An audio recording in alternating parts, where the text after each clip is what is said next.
lifelong friends. You know who said that? Mel, the cook on Alice. Between them, more than 50 years of tabletop Battletech experience.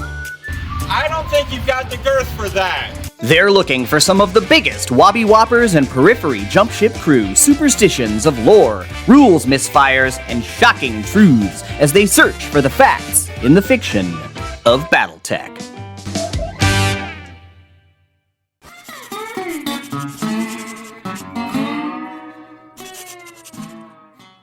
What's up, Battletech fans? It's time for yet another edition of Finding the Facts in the Fiction of Battletech. And Jeff, today we've got some great big Wobby Whoppers for you, all the way from the deep periphery. And as it is, I know I haven't been able to get this video done for quite a while, and the truth is, I just didn't have enough material to go from point A to point B and make a video that I thought was going to be any good for everybody.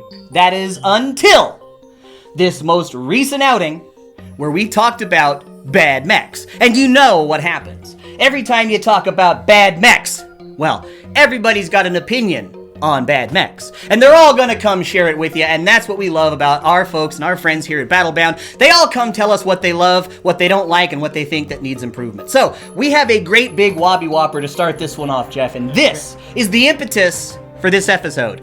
The question I'm gonna ask you is, how do you stop a charger from charging?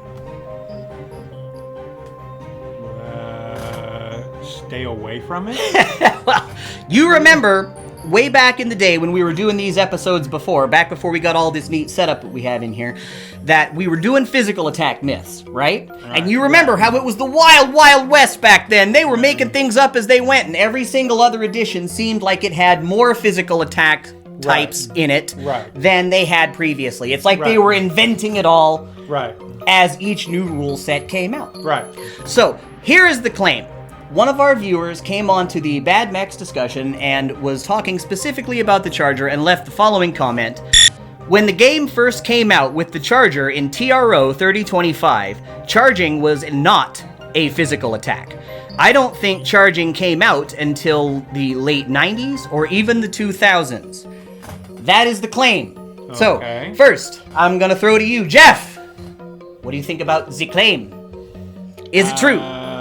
The Charger in TRO 3025. It was the Wild West. They were making it up as they went along. There's so many TRO myths that we could do a whole entire episode on just that alone. Was it true? I'm going to go with false. Until I think the charge was always in there. Okay, so you think all the way back I think to first edition.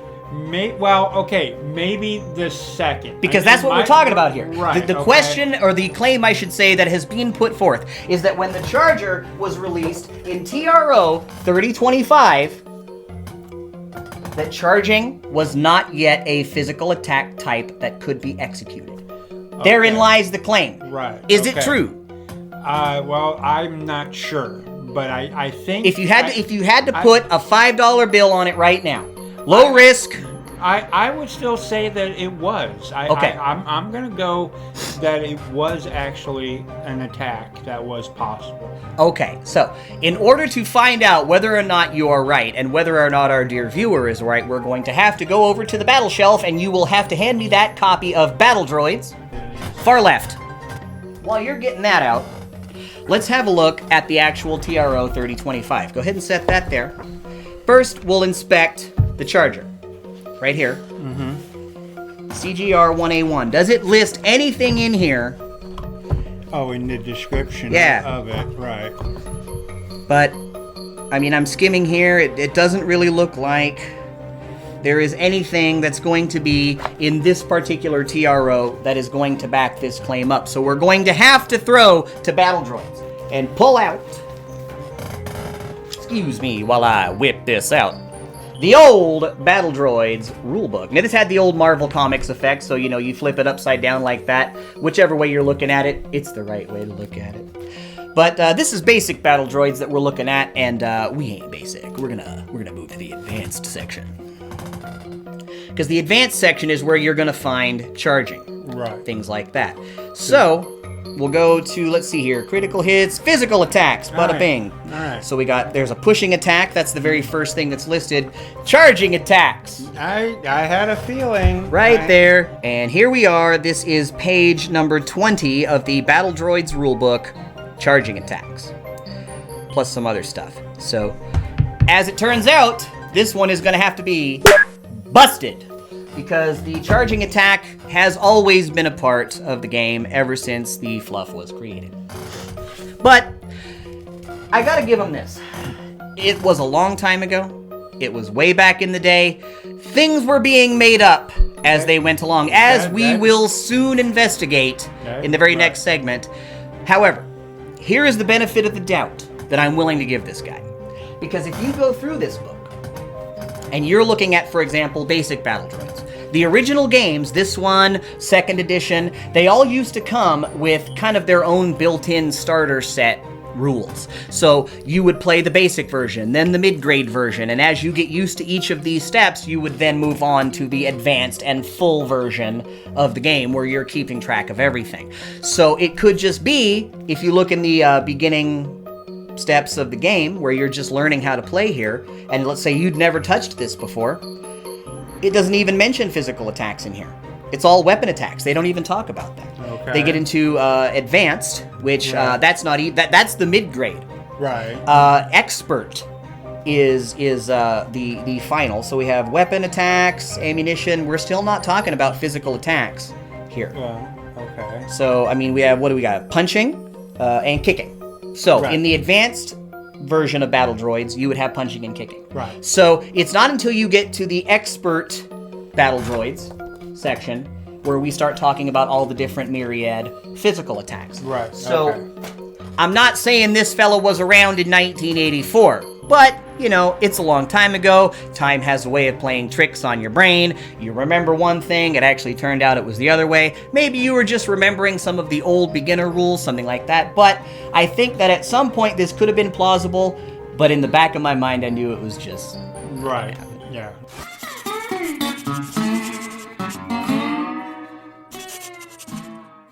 And speaking of the old days, and speaking of the old TRO 3025, now we're going to tackle some 3025 myths. Okay. Some TRO 3025 myths of the old fluff, the old school. These are things that were talked about way back in the day, and as you recall, a lot of the fluff was, again, just like everything else, being kind of just made up as things were going and got changed later. So the first claim is that there exists a mythical version of the TRO 3025, wherein it is the Hallelujah first printing, the vaunted first printing.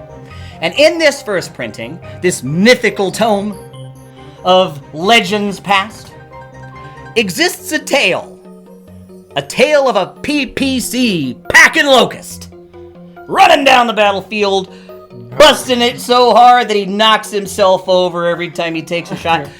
The PPC packing locust. Jeff, did it ever exist? That's the myth. That's myth number one of the old TRO legends.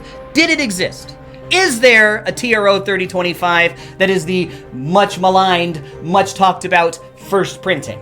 Is there a PPC locust, a ghost in the shell somewhere? Bishop Steiner is notorious for standing by this claim and insisting for his drawings of Inktober, I want to say for 2021, that there was indeed a PPC carrying locust. And of course, as is their wont, the public came along and ran their mouths. So here we are. We're talking about it. Did it exist?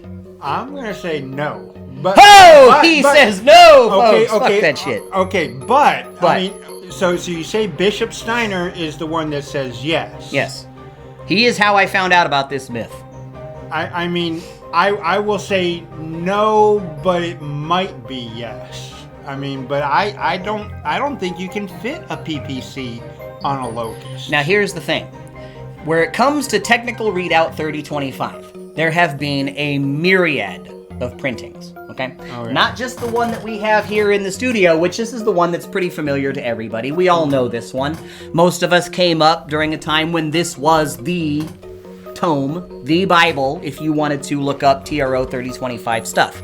So, but we also know it has been reprinted ad nauseum. There's a version of it that has the Atlas on the front with the awesome firing in the background and things like that, the old Steiner Atlas, and that has been revised and there has been revisions and this and that. So, before we open the cover on this, here's what I'm going to do. Where it comes to the PPC packing locust, I, myself, with the information I have in my head, I'm going to go ahead and confirm it is true. There was lore at one time that talked about a PPC packing locust, and it did in fact come from the real first printing of TRO 3025, which I just so happen to have here in the studio. Imagine that. Hey, all right then. And because it's a locust, and because that means it's a light mech, oh, it's like one of the first few pages. Now, let's have a look at that guy. So as we see here, during the Davian-Kurita battle over Royal, House Davian introduced a new class of locust mounting Heavy Magna PPC. That is read as it is printed. Due to difficulties with the OP-911 targeting system and massive overheating, this version proved to be an utter flop. The kick from their PPC actually knocked down these small mechs in combat, forcing them to withdraw from combat. Not surprisingly, House Davian gave up its plans for this variant. Now, okay then. if you look at subsequent copies of TRO 3025 that have this particular cover, if they were printed post-1986, you are looking at second printings, things like that. Right. It's almost impossible to tell whether you have a first or second printing until you open up the cover and you read that particular blurb right there about the locust. If you have a TRO 3025 that has that particular blurb in there about the PPC carrying locust, you, my friend, are the proud owner of a first edition TRO 3025. Okay then. The next claim, All right. where it comes to old fluff, old school, old stuff. The Cyclops. We all know it. We all love it. It's got the armor of a medium mech. It's got the weapons of a medium mech. It's got the command status of an electronic warfare machine, right? It's got all kinds of electronic stuff, and they say it has an advanced communication suite. It's got targeting reticles up the yin-yang and out the wazoo, right? The idea here is, and this is the claim, is that all of the electronics, fluff-wise, written back in the day when it was the gunslingers of the Wild West, had put all electronic equipment and communications equipment and satellite type shit in the head, whereas the pilot himself or herself or themselves sat somewhere down in the upper torso, right about where the double chin would have been if, you know, you were a Cyclops. And he would be sitting right about there, torso mounted. That was the old fluff. That was the claim we were told. That the old Cyclops was fluff rated to have one of the first ever mentioned torso mounted cockpits. Is it true? Did it happen? I have no clue. You wouldn't know where to look if you did, right? Yeah. Well, as it turns out, we had to go all the way back to Chapter 26 of Operation Excalibur. It seemed odd for the mech to be still moving after complete decapitation. But the Cyclops had been designed with its cockpit sheltered inside its upper torso, and nothing but sensors and electronics packed into the diminutive, one-eyed head. The pilot was still alive, but with the tracking and scanning gear gone, the Cyclops was as helplessly blind as its mythological predecessor Polyphemus, the original Cyclops, blah blah blah, and they go on to talk about the legends and myths of ancient lore and things like that. But that means we can also confirm this one as confirmed. It is true. Now, whether or not that means the Cyclops is any better than you already think it is, well, I mean, that's a debate for another time and another video about bad mechs.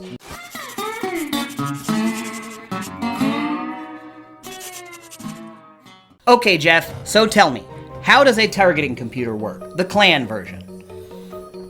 Well, I mean, your computer assists and can actually lock on your weapons and provide a benefit that without it, you know, it's easier to get your weapons to the target with the computer assist. Okay. Without that is not there without it. Now let's say you want to aim a shot, right? We all know that the targeting computer for any direct fire weapon adds a -1 bonus to the shot, so it makes it ever so slightly easier to hit your target. Now, if you want to target something, how does that work? I've never used a targeting computer for that, so I really wouldn't know. Okay. I've never done that type of a shot. Here's how it used to work. since its inception back in like the very early 90s, which is going to be this book right here, the Battletech Compendium, they treated targeting computers like aimed shots. But they said it's not the same as an aimed shot in one critical fashion. Now, the way aimed shots usually work is you say, I'm going to shoot at that particular location, right? And then you add a +3 to aim your shot and this and that, and whatever roll you got to make, you make it. Let's say you land a success and you hit the target. Then you must roll again, 6, 7, or 8, and you hit the desired location. With an aimed shot, any other roll that you hit, if you roll 10, for example, you're just going to hit the location on the front hit location table, or whatever it would have been normally. So if, for example, you rolled a 10, you're hitting left arm. Right. If you roll a 5, you're hitting right leg. Right. 9, you're hitting left leg, that kind of thing. Right. 6, 7, or 8 would be the only way to hit the location you had targeted. That is with an aimed shot. The targeting computer, back in the day, followed all of these same rules, except it was not the same as an aimed shot in the fashion that if you scored a hit, you needed 6, 7, or 8 to land the shot in the desired location. If you did not strike the desired location, the shot would miss entirely. Oh, wow. So, if you didn't roll 6, 7, or 8, you weren't hitting what you aimed out to hit. That sucks. Yeah. And that's how it used to be. Now, Okay. insofar as I can tell, the farthest back this goes would be the early 2000s when WizKids and FanPro owned the property. Okay. And the Battletech Master Rules, the hardcover version, is one of the last versions that I have that I can find that still references the targeting computer rules in this fashion. Okay. The way it works now, howsoever, is it is like an aim shot. Okay. The new way, which was changed in Total Warfare, it was also changed when WizKids owned the property. This is a Catalyst version of this book. But this is, I want to say, like 3rd or 4th printing or something like that. So this wasn't that far back. Let me see exactly what printing this is. Corrected 4th. Okay, I was right. It's 3rd printing by Catalyst Game Labs. So it's pretty reasonable to assume that the WizKids version is probably going to be fairly in line with everything that's in here, and this was just kind of like a reprint of those rules. Okay. So I think it's pretty safe to say that this change occurred where Total Warfare is concerned. And as I say, started in the Battletech Compendium here. But now, if you were to make a targeting computer shot, you roll the 2-hit number with an additional +3 bonus, or a +3 penalty, I should say, to your shot in order to make a hit. If you land the hit, then you need to roll 6, 7, or 8. Right. If you don't make that and roll, let's say, like I say, 11, you're hitting the left arm. Right. You just don't hit the location you started out to hit. Right.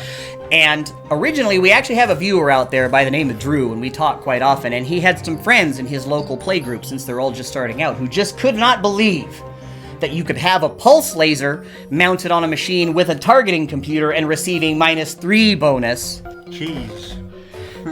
It was absolute cheese, but Right. now we can confirm that's how that used to work, and here's the biggie. Whereas it came, and you'll remember this, we have a very specific story which I won't go into here, but it used to be that you could use pulse lasers when making aimed shots. Right. And still receive the -2 bonus to hit with that weapon. So you could take, for example, a large pulse laser, aim it at the center torso, pay the +3 bonus, or penalty I should say, in order to make that shot. But it's a pulse laser, so really it's only a +1 penalty, right? Haha, no. They changed that too. Okay. This was also changed where Total Warfare is concerned. Okay. So the idea is that if you are using a pulse laser to make an aimed shot, then you do not get the -2 bonus to hit. Howsoever, if you are free firing the weapon, just shooting it, you do get the -2 bonus to hit. Right. As well as the -1 bonus from the targeting computer itself for a grand total of -3. Right. That is when the rule change occurred.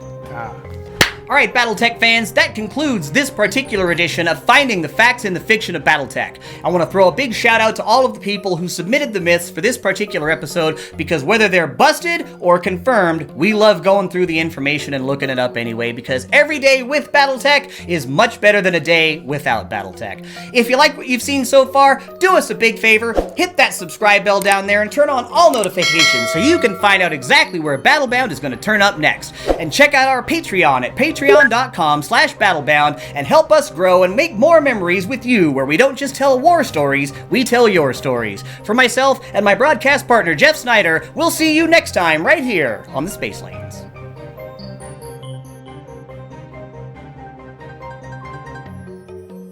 Be sure to smash our like button and subscribe to our channel. Crowdfunding is when lots of people give you small amounts of money to help your passion project come to life.